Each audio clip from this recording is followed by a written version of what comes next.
నమస్కారం. V7 city news కి స్వాగతం. ముందుగా ముఖ్యాంశాలు. రాష్ట్ర ఆర్థికాభివృద్ధి, పరిమిత ఉద్యోగ కల్పనలో ఎంఎస్ఎంఈల పాత్ర అభినందనీయం. ప్రపంచ సూక్ష్మ పరిశ్రమల దినోత్సవంలో మంత్రి శ్రీనివాస్. తిరుపతి నగరంలో భక్తి శ్రద్ధలతో జగన్నాథుని రథయాత్ర. తెల్లవారుజామున శ్రీకృష్ణునికి అభిషేకం నిర్వహించిన అర్చకులు. ఈవీఎం గోడౌన్లను రాజకీయ పార్టీ నాయకులతో కలిసి తనిఖీ చేసిన జిల్లా కలెక్టర్. 24/7 నిరంతరం నిఘా, పటిష్టమైన భద్రత ఉండాలి.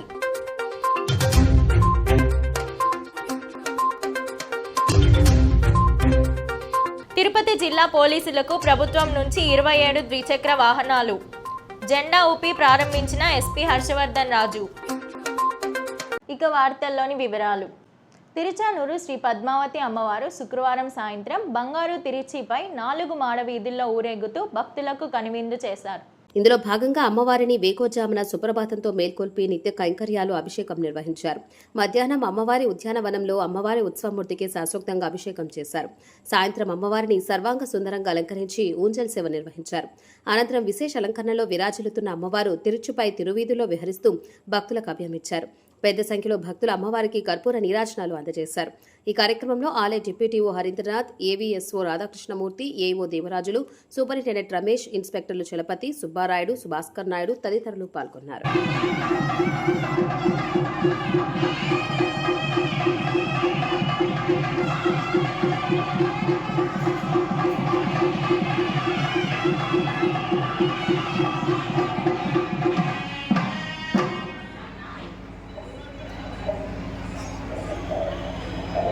తిరుపతి నగరంలోని సాంస్క్రిట్ విద్యాపీఠంలో జగన్నాథుని రథయాత్రను శుక్రవారం మధ్యాహ్నం అత్యంత భక్తి శ్రద్ధలతో నిర్వహించారు. తెల్లవారుజామున శ్రీకృష్ణ రాధాదేవులకు అభిషేకం చేసి హోమం నిర్వహించారు. ఈ కార్యక్రమంలో భక్తులు విశేషంగా పాల్గొన్నారు.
జిల్లాకు సంబంధించి ఈవీఎంలను భద్రపరిచిన గోడౌన్ వద్ద 24/7 నిరంతరం నిఘా, పటిష్టమైన భద్రత ఉండాలని జిల్లా కలెక్టర్ మరియు జిల్లా ఎన్నికల అధికారి డాక్టర్ వెంకటేశ్వర్ సంబంధిత అధికారులను ఆదేశించారు. ఎన్నికల కమిషన్ మార్గదర్శకాల ఆదేశాల మేరకు త్రైమాసిక తనిఖీల్లో భాగంగా తిరుపతి జిల్లా రేణిగుంట విమానాశ్రయం సమీపంలోని సెంట్రల్ వేర్ హౌసింగ్ గోడౌన్ నందు భద్రపరిచిన ఈవీఎం గోదామును శుక్రవారం రాజకీయ పార్టీ ప్రతినిధుల సమక్షంలో జిల్లా కలెక్టర్ తనిఖీ చేశారు. ఈ సందర్భంగా గోదాంలో భద్రపరిచిన ఈవీఎం యంత్రాలు, బియ్యూలు, సీయూలు, వీవీప్యాట్లను, అక్కడి భద్రతా ఏర్పాట్లను, సీసీ కెమెరాలు, సీలింగ్ తదితరాలను జిల్లా కలెక్టర్ క్షుణ్ణంగా పరిశీలన చేశారు. అనంతరం ఈవీఎం గోడౌన్ రిజిస్టర్ నందు సంతకం చేశారు. ఈ కార్యక్రమంలో ఈవీఎం గోడౌన్ ఇన్ఛార్జ్ మరియు ఎస్డీసీ సుధారాణి, ఎన్నికల సెల్ సూపరింటెండెంట్ ప్రసాద్, రేణిగుంట తహసీల్దార్ చంద్రశేఖర్, రాజకీయ పార్టీల ప్రతినిధులు తదితరులు పాల్గొన్నారు. విజయవాడలోని మురళీ ఫార్చ్యూన్ హోటల్ నందు జరిగిన జిఎఫ్ఎస్టీ టూరిజం కాన్క్లేవ్లో తిరుపతి జిల్లా సంయుక్త కలెక్టర్ శుభం బన్సల్ పాల్గొని తిరుపతి జిల్లా పర్యాటక రంగం గురించి పీపీటీ ద్వారా వివరిస్తూ గత ఏడాది తిరుపతికి టూరిజంలో భాగంగా సుమారు 4 కోట్ల మంది విచ్చేయగా అందులో సుమారు 2.6 కోట్ల మంది తిరుమల దర్శనం చేసుకున్నారని తెలిపారు. Good afternoon to Honorable Chief Minister sir and other dignitaries.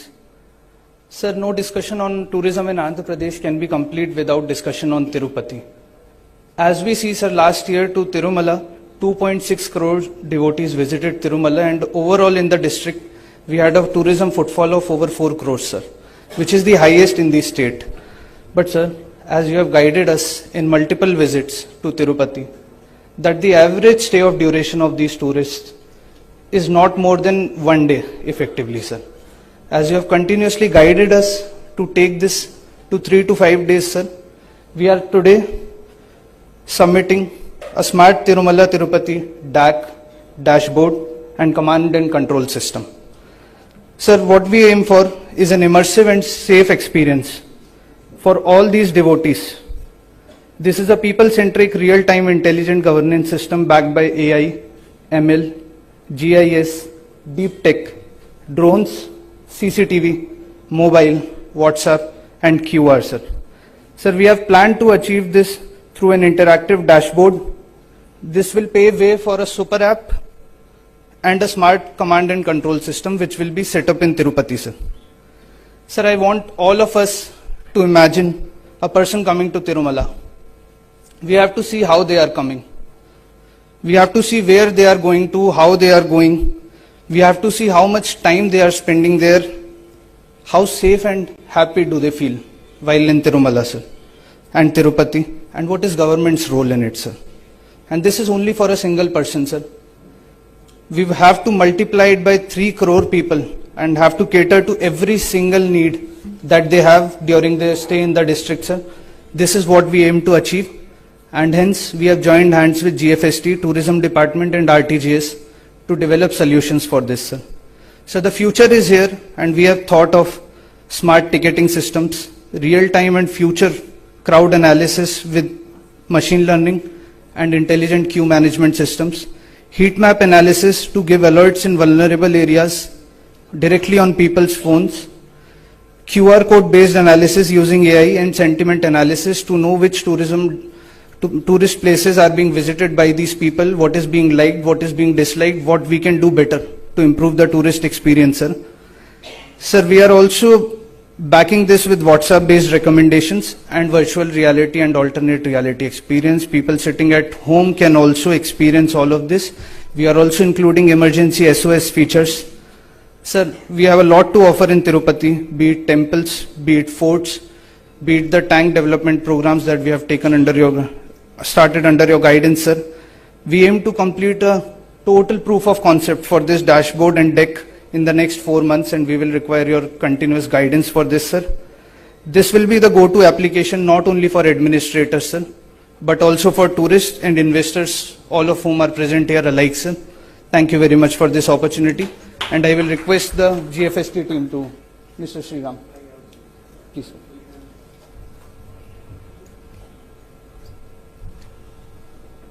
Tirupati జిల్లా పోలీసులకు ఏపీ ప్రభుత్వం నుంచి నూతనంగా వచ్చిన 30 లక్షల రూపాయలు విలువ కలిగిన 27 ద్విచక్ర వాహనాలను జిల్లా ఎస్పీ హర్షవర్ధన్ రాజు నగరంలోని పోలీస్ పెరేడ్ గ్రౌండ్ నందు జెండా ఊపి ప్రారంభించారు.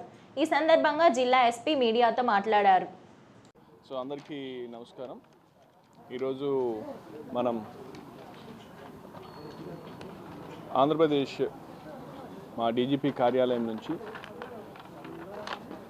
గౌరవ ముఖ్యమంత్రి శ్రీ నారా చంద్రబాబు నాయుడు సార్ యొక్క ఆదేశాల మేరకు మా పోలీస్ డిపార్ట్మెంట్ నుంచి ట్రాఫిక్ పోలీస్ వారికి ట్రాఫిక్ నియంత్రణ కోసం, ట్రాఫిక్ ఎన్ఫోర్స్మెంట్ కోసం ఈరోజు మాకు 27 అధునాతమైనటువంటి అంటే చాలా ఫిట్టింగ్స్ తోటి అంటే పబ్లిక్ అడ్రస్ సిస్టము, తర్వాత పోతే సైరన్, లైట్స్, వీటన్నిటితోటి మాకు దాదాపు 27 వెహికల్స్ రావడం జరిగింది.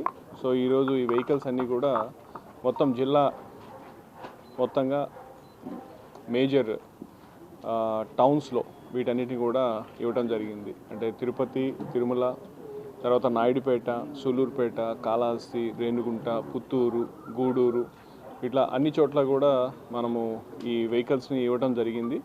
సో దీని ద్వారా మా పోలీస్ స్టాఫ్ మరింత మెరుగైన సేవలు ప్రజలకు అందించే విధంగా, ట్రాఫిక్ని మరింత మెరుగ్గా నియంత్రణ చేసే విధంగా దోహదపడతాయని చెప్పి భావిస్తున్నాను. సో ఈ వెహికల్స్ అంతా విలువ చూసుకున్నట్లయితే దాదాపు ఒక 30 lakhs వర్త్ వెహికల్స్ మనకి ఈరోజు రావడం జరిగింది. సో ఇది చాలా సంతోషకరమైన విషయము. దీంతో మా పోలీస్ ఫోర్స్లో వెహికల్స్ ఉంటేనే మేము ఎఫెక్టివ్గా వర్క్ చేసేదానికి ఆస్కారం ఉంటుంది. కాబట్టి ఈరోజు ఈ విధంగా మాకు ఈ వెహికల్స్ ఇచ్చినటువంటి మా రెస్పెక్టెడ్ డీజీ సార్కి, అలాగే సీఎం సార్కి తిరుపతి జిల్లా పోలీస్ వారి నుంచి వారికి మా థ్యాంక్స్ తెలియజేస్తున్నాము. పూర్వమా ఇదివరకు మనకు ట్రాఫిక్ కోసం అని చెప్పి దాదాపు 15 వెహికల్స్ దాకా ఉన్నాయి. అవి ఎప్పుడు 2022 ఎప్పుడు లాస్ట్ వచ్చి 2020లో రావటం జరిగింది. ఆ తర్వాత మళ్ళీ మనకు వెహికల్స్ రావడం ఇప్పుడే రావడం. గవర్నమెంట్ వాళ్ళు హీరో వాళ్ళు కొన్ని ఇచ్చారు, అది వేరు. అది సిఎస్ఆర్ అమౌంట్ కింద. అవి దాదాపు వాళ్ళు 200 వెహికల్స్ ఎంతో దాకా ఇచ్చారు. అవంతా రాష్ట్రం మొత్తం ఇవ్వడం జరిగింది. అవన్నీ వచ్చి మొత్తం రాష్ట్రం అంతా ఇవ్వడం జరిగింది. కానీ ప్రభుత్వ తరపు నుంచి మనకు ఆ తర్వాత ఇవే రావటము. ఓకేనా, థ్యాంక్ యూ.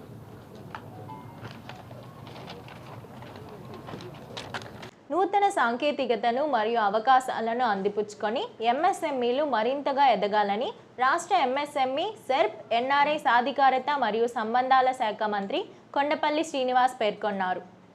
ప్రపంచ సూక్ష్మ, చిన్న, మధ్య తరహా పరిశ్రమల దినోత్సవం 2025 కార్యక్రమాన్ని శుక్రవారం ఉదయం స్థానిక తాజ్ హోటల్లో నిర్వహించారు. ఈ కార్యక్రమంలో రాష్ట్ర ప్రభుత్వ సలహాదారు ఎస్పీ సోమనాథ్, రాష్ట్ర MSME development corporation chairman Tammireddy Shivashankar Rao, జిల్లా కలెక్టర్ వెంకటేశ్వర్, రాష్ట్ర ఎంఎస్ఎంఈ డెవలప్మెంట్ కార్పొరేషన్ సీఈఓ ఎం విశ్వ, తిరుపతి సత్యవేడు ఎమ్మెల్యేలు ఆర్ని శ్రీనివాసులు, ఆదిమూలంలతో కలిసి మంత్రి పాల్గొన్నారు. ఈ సందర్భంగా మంత్రి కొండపల్లి శ్రీనివాస్ మాట్లాడారు.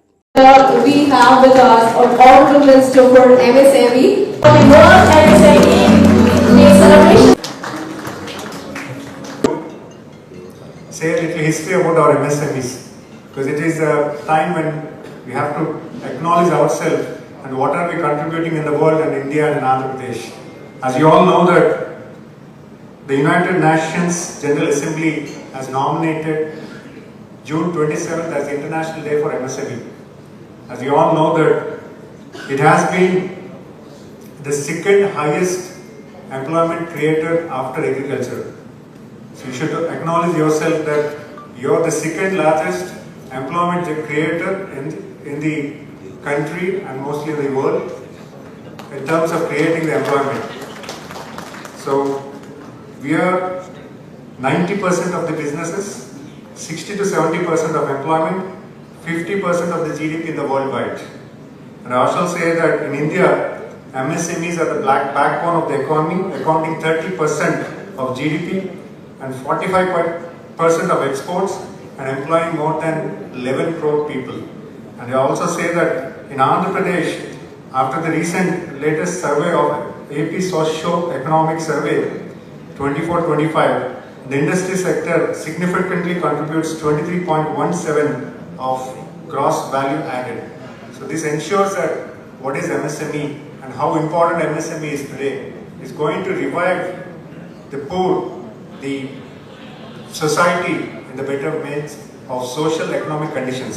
So definitely I would like to congratulate all of you in terms of celebrating this MSME, World's MSME Day and being a part of MSME enterprise.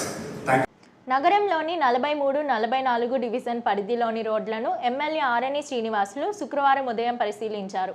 ముఖ్యంగా 44 డివిజన్ పరిధిలోని నర్సరీ వీధిని ఇంజనీరింగ్ అధికారులు, టౌన్ ప్లానింగ్ అధికారులతో కలిసి వీధి మొత్తం పరిశీలించారు.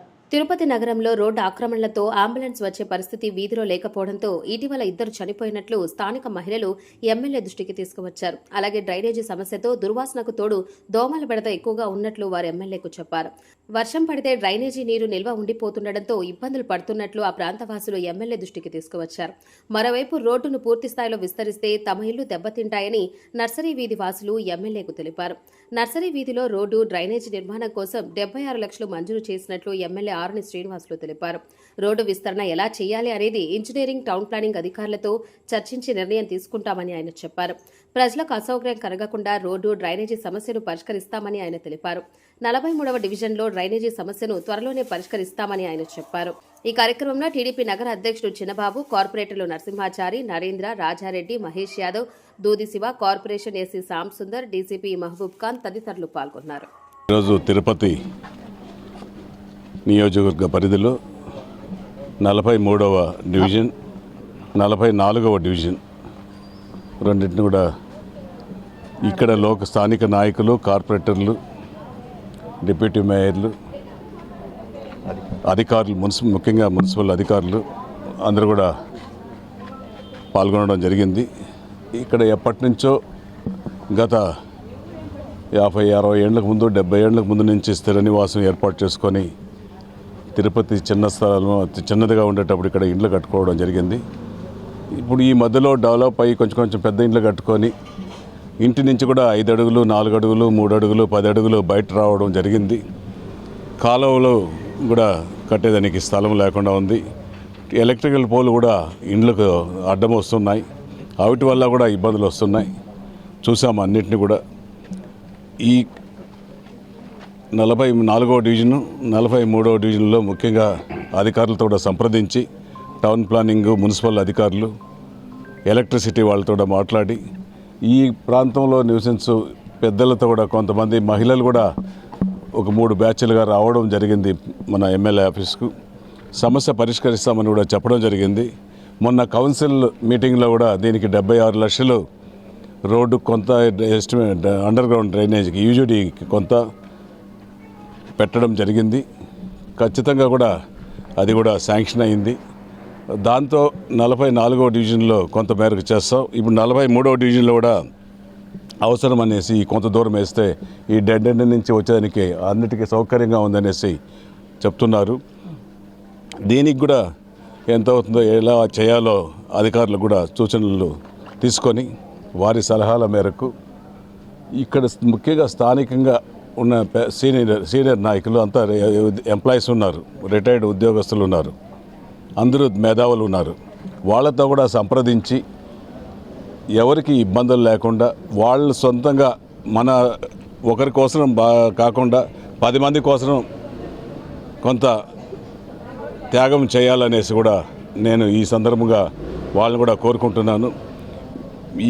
దీన్ని ఎలా చేద్దాము, ఉండే డబ్బులతో ఎంతవరకు చేయగలుగుతామనేసి కూడా అధికారులతో మాట్లాడి దాని వరకు చేసేదానికి ప్లాన్ చేస్తాం. ఏదైనా చాలకపోతే నెక్స్ట్ ప్రయారిటీలో మళ్ళీ 3 నెలల తర్వాత కౌన్సిల్ మీటింగ్ ఉంటుంది. దాంట్లో కూడా ఏదైనా కొంత అమౌంట్ శాంక్షన్ చేసుకొని ఈ 43వ డివిజన్ కూడా చేసేదానికి ప్రయత్నిస్తాం. దీంట్లో ఏమైనా అవకాశం ఉంటే దీంట్లో కూడా అది చేసేదానికి ప్రయత్నిస్తామనేసి కూడా తెలియజేసుకుంటూ, ఇక్కడ కారు రావడం, ఆటో రావడం చాలా ఇబ్బంది ఉంది. అంబులెన్స్ కూడా రాకుండా కొన్ని 1-2 ప్రాణాలు కూడా కోల్పోయామనేసి కూడా చెప్పడం బాధాకరంగా ఉంది.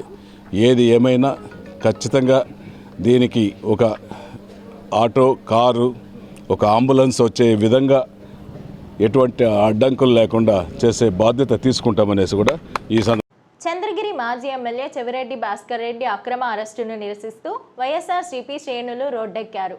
చెవిరెడ్డి కుటుంబంపై రాజకీయ కక్షలు తగదు అంటూ కూటమి ప్రభుత్వానికి వ్యతిరేకంగా నల్ల జెండాలు చేతబట్టి నిరసన తెలిపారు. రామచంద్రాపురం మండల కేంద్రంలోని అంబేద్కర్ విగ్రహం ముందు వైఎస్ఆర్సీపీ నేతలు, కార్యకర్తలు నిరసన చేపట్టారు. పచ్చకాపులం తిరుపతి మార్గంలోని రామచంద్రాపురం కూడలిలో కొంతసేపు నిరసన వ్యక్తం చేసిన వైఎస్ఆర్సీపీ నేతలు, కార్యకర్తలు కూటమి ప్రభుత్వం చేస్తున్న కక్ష సాధింపు చర్యలను ఎండగట్టారు. చంద్రబాబు పరిపాలన ధృతరాష్ట్రుని పాలనగా ఉందంటూ ఎద్దేవా చేశారు. బాబు పాలనలో ప్రశ్నించే గొంతుకులను నులిమేస్తున్నారని, ప్రజాస్వామ్యం కనుమరుగవుతోందని అన్నారు. ప్రజలకిచ్చిన హామీలను నెరవేర్చడంలో నిర్లక్ష్యం చూపుతూ ప్రతిపక్ష పార్టీ నేతలపై కక్షలు సాధిస్తున్నారని అన్నారు. రాజకీయ కక్షలతో రక్తపాతం సృష్టిస్తూ పోలీసుల చేత అక్రమ కేసులు పెట్టించి వేధింపులకు గురి చేస్తున్నారని అన్నారు. అలాంటి చర్యలు భవిష్యత్ తరాలకు మంచిది కాదని హెచ్చరించారు. కష్టమంటే అరక్షణం ఆలస్యం చేయకుండా పరిగెత్తుకొని వచ్చే చెవిరెడ్డికి కష్టం వచ్చింది. ఆయన కుటుంబాన్ని టార్గెట్ చేసుకున్న కూటమి ప్రభుత్వంపై పోరాటానికి మేమంతా సిద్ధంగా ఉన్నాం. చెవిరెడ్డి కుటుంబానికి అండగా నిలబట్టమే కాదు, కూటమి ప్రభుత్వ కుట్రలను భగ్నం చేయడానికి చేయి కలిపి ముందుకు వస్తున్నామని పార్టీ నేతలు, కార్యకర్తలు స్పష్టం చేశారు.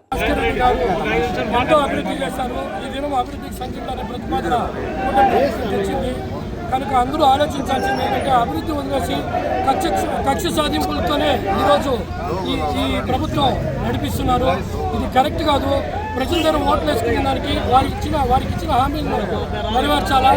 అదేవిధంగా ప్రజలకి ప్రతి ఒక్క కష్టానికి ముందు ఉండాల్సింది కక్ష సాధింపుకు ముందున్నారు. ఈ ధోరణి మంచిది కాదని సభాముఖంగా తెలియజేస్తూ భాస్కర్ రెడ్డి గారిని వీలైన త్వరగా విడుదల చేయవలసిందిగా ఈ సభాముఖంగా తెలియజేస్తున్నారు. 4 గంటల వరకు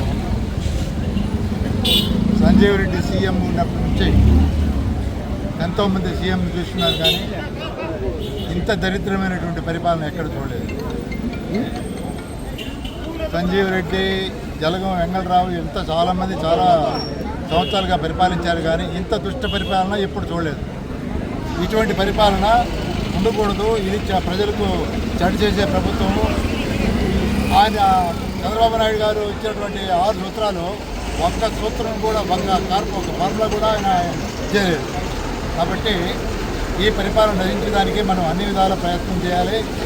చెవిరెడ్డి భాస్కర్ రెడ్డిని కానీ అరెస్ట్ చేశారంటే అది అంత అన్యాయం. ఆయన ప్రతి కులానికి, ప్రతి ఇంటికి మంచి చేసినటువంటి వ్యక్తే కానీ ఎవరికి కానీ చెడ్డ చేసినటువంటి ప్రయత్నం లేదు.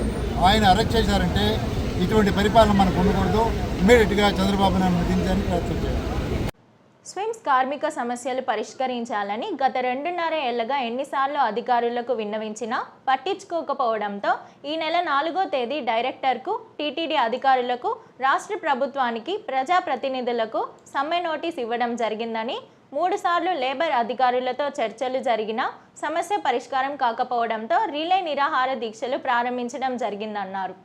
తిరుపతి నగరంలోని స్విమ్స్ హాస్పిటల్ వద్ద రిలే నిరాహార దీక్షలో నేడు స్విమ్స్ లో పనిచేస్తున్న మహిళలు దీక్షలో కూర్చున్న వారికి పూలమాలలు వేసి దీక్షను సిఐటి నాయకులు ప్రారంభించారు. ఈ సందర్భంగా వారు మాట్లాడారు. స్విమ్స్ ఆసుపత్రిలో పనిచేస్తున్నటువంటి దాదాపు 800 మంది కార్మికుల సమస్యలు చాలా తీవ్రంగా ఉన్నాయి. గత 2.5 సంవత్సరాలుగా శానిటేషన్ అనే పేరు వాళ్ళకు తగిలించడం వల్ల ఆ పేరు వాళ్ళకి ఇప్పుడు శాపంగా మారిపోయిన పరిస్థితి కనబడతా ఉంది. అధికారులు చేసినటువంటి తప్పులకి ఈరోజు కార్మికులు బలైపోయిన పరిస్థితి కనబడతా ఉంది. స్విమ్స్లో పనిచేస్తున్నటువంటి అన్ని విభాగాల కార్మికులకి ఇప్పుడు 2-3 సార్లు జీతాలు పెరిగినాయి. ఈ వార్డు బాయ్లుగా పనిచేస్తుంటే వారికి మాత్రం జీతాలు పెరగడం లేదు.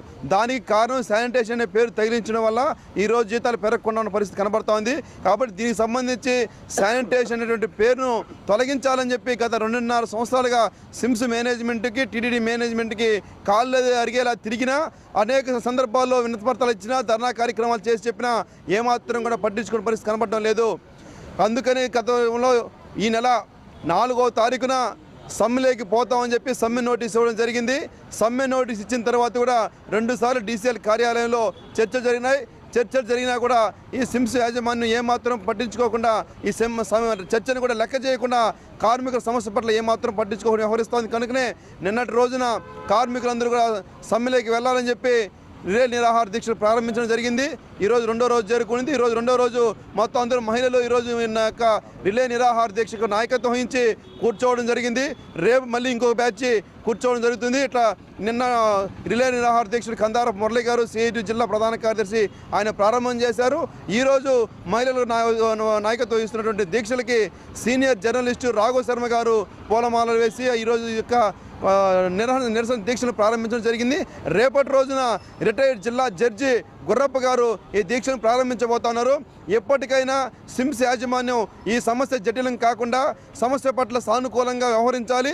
కార్మికులు ఏవైతే 9 డిమాండ్లు పెట్టారో ఆ 9 డిమాండ్ కూడా బేషరతుగా అంగీకరించారు. గతంలో 1 సంవత్సరం ముందు అంగీకరించి రాతపూర్వకంగా కాగితం కూడా రాసి ఇచ్చారు, మేము అమలు చేస్తామని చెప్పి.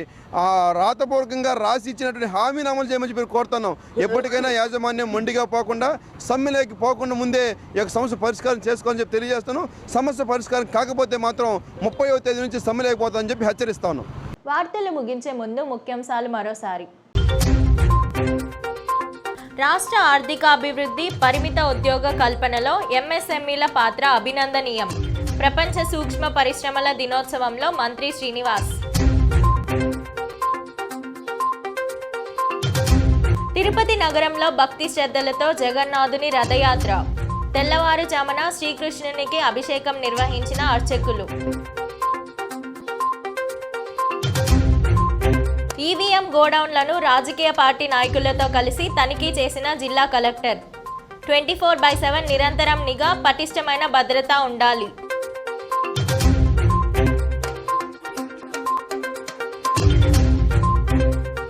తిరుపతి జిల్లా పోలీసులకు ప్రభుత్వం నుంచి 27 ద్విచక్ర వాహనాలు. జెండా ఊపి ప్రారంభించిన ఎస్పీ హర్షవర్ధన్ రాజు. ఈ వార్తలు ఇంతటితో సమాప్తం. నమస్కారం.